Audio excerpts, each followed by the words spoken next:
gustaría invitar a los ponentes, a los tres ponentes que hemos tenido hoy, cuatro. em, Nada, para tener una breve conversación, si os parece. Muy breve porque tenemos merienda también que tomar. Entonces, em,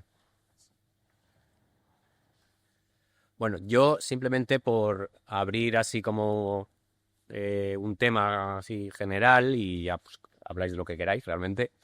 Eh, en estas mm, tres intervenciones, pero también de alguna manera en una más de las que están online, como veréis, es verdad que incluso en la intervención anterior de Jairo y de Jesús sobre las galerías de Oli, yo creo que hay una idea que sobrevuela, que tiene que ver, hoy se ha comentado, sobre la necesidad del aprovechamiento, evidentemente, pero no solo en el sentido económico, sino el aprovechamiento de elementos, materiales, espacios, lugares, ruinas, que pertenecen a un tiempo pasado, ¿no? Probablemente, que pertenecen a un lugar. Se habla mucho en los proyectos, ¿no? De la memoria del lugar, de mantener la memoria del lugar, pero yo creo que eso, ahora comentáis, puede trascender en una cuestión más personal, ¿no? Que tiene que ver con un tema o una idea que también hay veces que es un poco polémica, que es la idea de la identidad, pero de la identidad personal, ¿no? De cómo a través del proyecto, a través del conocimiento, a través de utilizar el material justo que está al lado, a través de efectivamente hacer un análisis de la población y del lugar concreto, la gente que luego va allí, vive allí en estos proyectos que hacéis, probablemente se siente mejor o sobre todo puede evocar momentos pasados, pero sobre todo, digamos, momentos en continuidad con lo que existía, ¿no? Es esa idea de que cuando vamos ¿no? a un lugar, al pueblo o algo así, los que tenemos pueblo o a casa de los abuelos, cuando entras y hueles las lentejas de la abuela, pues es como que te vuelves a la infancia, ¿no? Un poco eso. Entonces quería hablar un poco, o sea, quería exponer este tema para ver de qué manera, no lo sé. Por ejemplo, ¿no? En la vivienda en Sesamón, es verdad que habéis dicho que los clientes están muy satisfechos, pero también me interesa saber cómo los vecinos del lugar, si es que lo sabéis, han entendido ese proyecto, ¿no? Cómo esa cochiquera, cuando los vecinos han visto que eso se puede transformar en una vivienda, han entendido que hay un valor ahí, o cómo en el proyecto tengo la duda, ¿no? Un poco de cómo en el proyecto de Sanabria, si es un autoencargo o sea, si el autoencargo también es una manera de afrontar un proyecto y a partir de ahí intentar conseguir llevarlo a cabo, ¿no? Porque en este caso no hay un cliente, o como en este caso docente, efectivamente, esa idea de que casi la imposición, ¿no? de la escuela hace que los alumnos que lo saben ya estén casi buscándose las castañas del fuego ya desde el principio, ¿no? Y todo eso no deja de estar vinculado con una cosa como muy pequeñita, muy local, muy concreta, pero que yo creo que expande mucho más la posibilidad de entender esta idea como de la adaptación, ¿no? Que es al final el tema general. Ahora habláis de lo que queráis, ponte eso. Justo además estuvimos el otro día allí con ellos. Yo creo que nuestros clientes en general, ellos toman la identidad del pueblo, o sea, como si fuera ya una cuestión como de supervivencia. O sea, ellos, la cochiquera en cuestión era una herencia que tienen nuestros clientes allí y ellos sabían que querían estar en el pueblo. Entonces, a pesar de todos los problemas que se van encontrando, ellos no sé qué, que también me hizo mucha gracia que la vecina se refería al trozo de pueblo donde estábamos como el barrio. Digo, como si en un pueblo tan pequeño tuvieras como una conciencia de barrio, que eso me sorprendió. Entonces yo creo que ese proyecto en sí tiene tiene su identidad, o sea, tiene la identidad propia del propio habitante, que es el que primero decidió llamarnos para intervenir en una cochiquera Y luego además yo creo que están más satisfechos en sí por la obra, que obviamente una obra de esas características y que además ocupa tanto espacio en el tiempo, es un dolor de muelas, pues sí que han sabido hacerse la suya. Entonces, yo creo que ha sido en esa, más que una intervención nuestra, yo creo que ellos han tomado más decisiones de las que ellos creen. Entonces,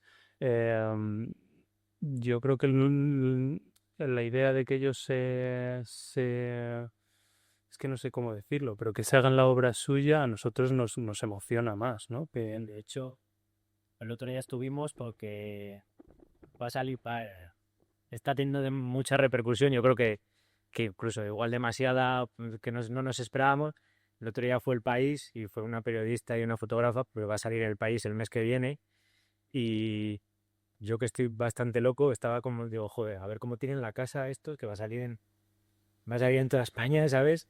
Entonces llamé a una empresa a ver si nos dejaba una mesa y unas sillas y tal y nos dejó 4 cosas y de hecho cuando fuimos Dani y yo el día anterior preparados para el zafarrancho de combate, ¿sabes? Llegamos ahí y digo, joder, pero es que está bien. O sea, que la están viviendo bien, ¿sabes? Y luego cuando he visto las demás intervenciones, un poco también la de Jairo Jesús y estas cosas que nos has enseñado, eh, yo a veces creo que me siento un poco impostor, ¿no? Porque sí que está bien, se ha hecho con cosas del lugar, materiales del lugar, pero casi por necesidad y no sé si es porque somos muy jóvenes o todavía no tal, pero es un hecho estético en sí, o sea, no se ha perdido, o sea, por hacerlo con cosas del lugar y con gente del lugar y intentar abaratar, no se ha dejado de lado la estética en todo momento. No sé si es porque, pues eso, porque son jóvenes todavía y no tal, pero como que no hemos abandonado eso. Entonces sí que yo a veces sí que me siento un poco impostor en esto de la sostenibilidad y lo material y tal, cuando el principal objetivo era que quedara bien y que estuvieran ellos a gusto en ese sitio. Que luego las circunstancias han hecho que hayamos tenido que contar con gente de al lado, una empresa al lado y tal. Pero bueno, eso no es muy diferente a esto que están llegando los alumnos de Chile a hacer, que bueno, es una maravilla. Sí, yo el caso de Talca me llamó la atención. Es verdad que ya los propios alumnos sí que son como muy locales, sí que cada escuela en Chile como que intenta coger alumnos locales, no hay tanto movimiento como aquí. También las distancias son enormes, claro. Y como que desde primero ya les enseñan a tocar los materiales, entonces eso ya les crea como una percepción de qué ofrecen las cosas. Y empiezan a jugar con esa percepción y cómo meter esa percepción dentro de un lugar determinado. El hecho que luego desde segundo hasta quinto, todos los meses de agosto, se dividan en grupos y vayan a pasar eso, 3, 4 semanas a un pueblo pequeño y se empiezan a juntar con la gente les diga, pues es que necesitamos un sitio donde somos 15 vecinos, pero no tenemos ningún sitio donde sentarnos realmente y hacer vida en la calle. Mirar a ver qué se os ocurre y mira, pues tenemos aquí estos colchones o tenemos estos bancos o tenemos estos ladrillos y oye, ¿qué se os puede ocurrir? Entonces realmente están creando de una ausencia, que decíamos que el concepto de ausencia, ¿no? De ese pasado que no existía, están creando como un futuro a partir de esa ausencia y desde el propio entendimiento de un material. No son obras que vayan a salir nunca en una V o en un croquis o en una revista de estas, de momento, a no ser que cambie la línea editorial de todas estas revistas, pero es como que este tipo de arquitectura, que a mí me parece como una arquitectura sensible, ¿no? Del detalle, de la pequeña cosa, como que globalmente nosotros nos puede parecer muy interesante, pero como que no está muy valorada, como que está un poco todavía como menospreciada, como el hecho de, bueno, estos son como cositas pues de segundo orden porque no están resolviendo como una gran necesidad, cuando a mí me parece todo lo contrario. Están resolviendo una necesidad social con poquitos materiales o con poquitas cosas. Y que no importa tanto si esta piedra de este color no combina exactamente con el color de al lado, ¿no? Un poco lo que contaban los compañeros con las galerías, ¿no? De, pues al final el suelo pues era lo que era y al final pues vive armónicamente con el resto y aquí pasa un poco lo mismo, ¿no? Y entonces es como una cosa curiosa como el material pues de esa ausencia al final se va metiendo, ¿no? En un sitio a través de pues de escuchar directamente lo que dice la gente, de cómo es el tacto, cómo es el sonido, cómo es la visualización de esos materiales y creo que es algo pues muy interesante que tiene esa parte teórica, aunque esté disfrazado, ¿no? De esa parte técnica de cómo colocar los materiales o de cómo se rompe una tierra o cómo funciona un ladrillo, pero sí que tiene una parte poética que responde a una necesidad social realmente. Yo creo que está, y creo que enlaza con lo de Sanabria, que habría que preguntar a quién tiene más ganas de ir, si los alumnos o los del pueblo que vayan a... No, Sí, así es. pues O sea, los agostos que nos sí, van a sí, arreglar eso aquí es. Sí, además es una cosa curiosa, porque en cuanto, claro, el director de la escuela pues se pone en contacto con los municipios de al lado y les dice, oye, mirad, pues sabéis que hacemos un taller en agosto y qué os parecería si mandamos unos alumnos para allá. Y claro, van alumnos mezclados de segundo a quinto, también para que entre ellos se produzca como ese flujo transversal de conocimiento, ¿no? Y entonces o sea, sí, los propios vecinos están. Pero sí que pasa, el año pasado, pues eso, dio la casualidad de que en agosto vinieron 2 alumnos de la ESAM, de allí de la Escuela de Madrid, a hacer pues el intercambio, el Erasmus, como se llame. Lo pasaban fatal. Porque no entendían cómo pues, se podía trabajar con las manos sin tener que dibujarlo con AutoCAD primero. Es decir, faltaba como... Y a mí me llamaba la atención porque, claro, pasaba... Yo decía, pero claro, o sea, tócalo, o sea, que no pasa nada, mánchate, disfrutas, no se siente cómo se resbala la tierra, sientes... Es como que es otra manera de entender las cosas, ¿no? Y luego a ellos les pasaba lo mismo, cuando vienen aquí de Erasmus la gente de la escuela, vienen con miedo porque diciendo, jo, es que en España la arquitectura es muy seria. Y no, allí, claro, todo... O sea, allí su arma, una alumna me hizo una maqueta con sal que decía, jo, es que aquí, claro, en el norte de Chile, en las salinas junto a la Bolivia, hay una construcción con sal, yo no lo sabía. Y entonces tienen un horno y entonces se apuntan en una lista y empiezan a cocer, pues mezclan patata, o sea, mondas de patata con la sal, con tierra y a ver qué sale. Empiezan a jugar con colores, con texturas, a tirar piedras a ver cuánto aguantan y empiezan a hacer maquetas. Y claro, ellos cuando vinieron aquí me decían, ¿y cómo vamos a probar proyectos realmente? Y digo, no os preocupéis, digo, en cuanto empecéis a hacer maquetas, digo, Ir ya. al supermercado por sal. Eso es. Digo, ya. Claro, o sea, yo como testigo de sobre todo lo que pasa en el pueblo de San Justo, pero vamos, que es en la mayoría de los pueblos, el único espacio que tienen donde juntarse son los bares. Y en los pueblos que hay bares. Claro, durante el verano a lo mejor el bar sí que está abierto todo el día, pero en invierno son unas horas. Y tampoco es un espacio donde las personas puedan hacer, vale, sí pueden jugar a las cartas, pero tampoco se van a poner a hacer actividades físicas. Entonces, yo sí que hablé con mucha gente, tanto del pueblo... Perdón. Hablé con mucha gente, tanto del pueblo como de los pueblos de alrededor, y sí que todos pedían ese espacio de necesitamos algún sitio donde juntarnos, porque ahora en verano sí, somos 200 personas, pero es que cuando se acaba el verano somos 40, somos 30, somos 5 habitantes. Entonces sí que lo piden, pero lo que todo el mundo dice es que si no hay una gestión detrás política, institucional, eso no va a funcionar, porque es lo que, o sea, es lo que va a promover que eso se mueva y funcione. Si no hay nada de eso, no, pero lo reclaman, o sea, ellos lo reclaman. Yo solo decir que Queré, el premio Pritzker, salió de Burkina Faso, o sea que quién sabe si alguien de Talca, después de estas experiencias, puede llegar a tener repercusión. O sea, yo creo que habría que transmitírselo. Una última cuestión, que muy breve. También lo que ha salido aquí un poco, yo creo, en todas estas intervenciones es que cuanto menos tenemos, probablemente mejor reciclamos, mejor reprogramamos, mejor reutilizamos, porque es que no nos queda otra. Que no deja de ser en el momento en el que estamos, ¿no? Pero ¿creéis que si volvemos a tener pasta mantendremos esta idea o se nos olvidará, como se nos olvidó el COVID a los 2 días y vamos a ser mejores todos y a los 2 días éramos iguales? Es decir, solamente si nos vienen imposiciones externas como no tener dinero para ejecutar las cosas, no tener clientes riquísimos, seremos capaces de mantener estos ideales que se están trabajando aquí. Sí, bueno, un poco difícil, pero... Éramos ricos. O sea, nosotros tampoco hemos tenido... ¿Qué te digo? O sea, yo prefiero hacer una casa de 400 metros cuadrados sin límite de presupuesto. Pero no salió. ¿no? Entonces, bueno, además estos son conocidos, ya muchas veces los encargos no te llaman a la puerta y tal, sino que, bueno, pues estos son...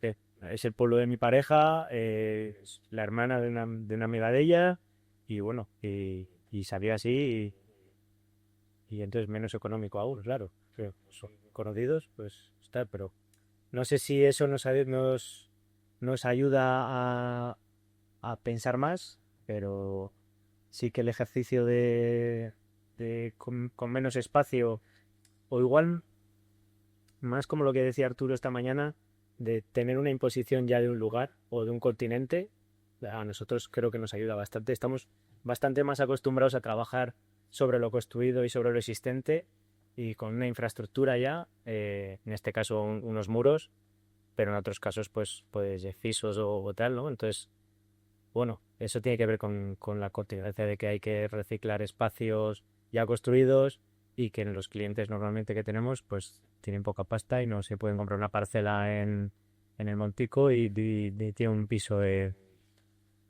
cualquier sitio.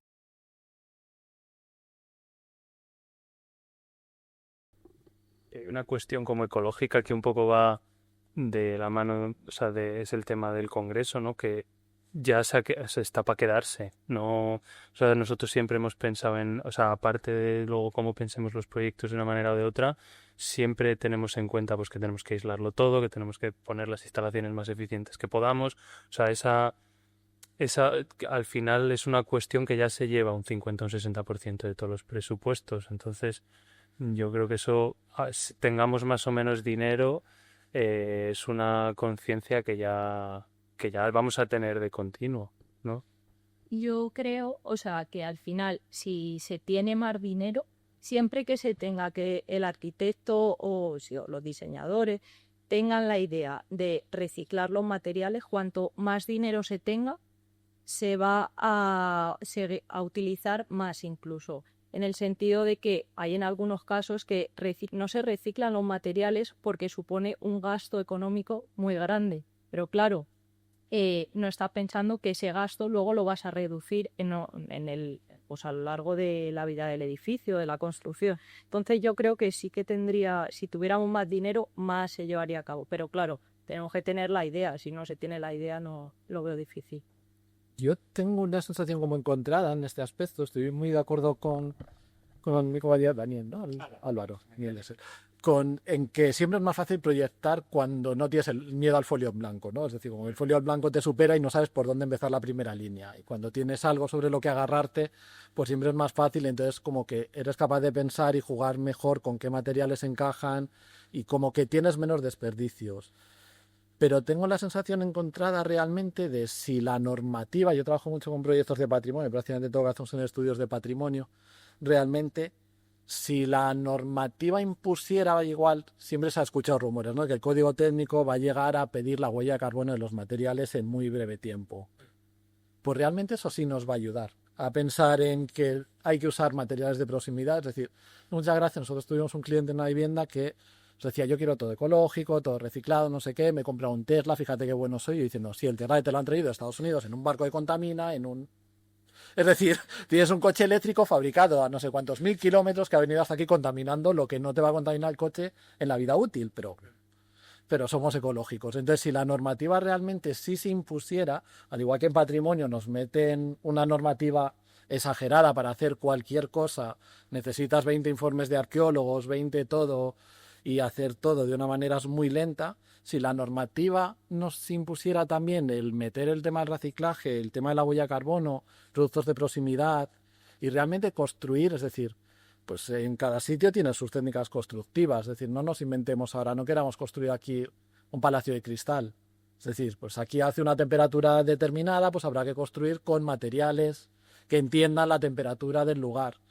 Es como que hemos perdido un poco la esencia del lugar por la globalización en sí. Usamos la facilidad de que nos traigan un material de titanio para hacer el Guggenheim desde Estados Unidos y yo creo que si la normativa se impusiera un poquito más, claro, es decir, cuanto más normativa más cuestan las cosas, eso también lo sabemos, que a mayor normativa más caro es todo, pero realmente lo vas a amortizar, ¿no? Entonces yo creo que no hay, o sea, hay una conciencia como de muy reciclaje, pero la normativa podría ayudar todavía un poquito más, ¿no? A imponer eso y entonces ya sí que se quedaría, que eso costase más, sí, pero al final ya sería como una cosa más a hacer, entonces ya yo creo estaría ya metido dentro del proyecto. Muy bien.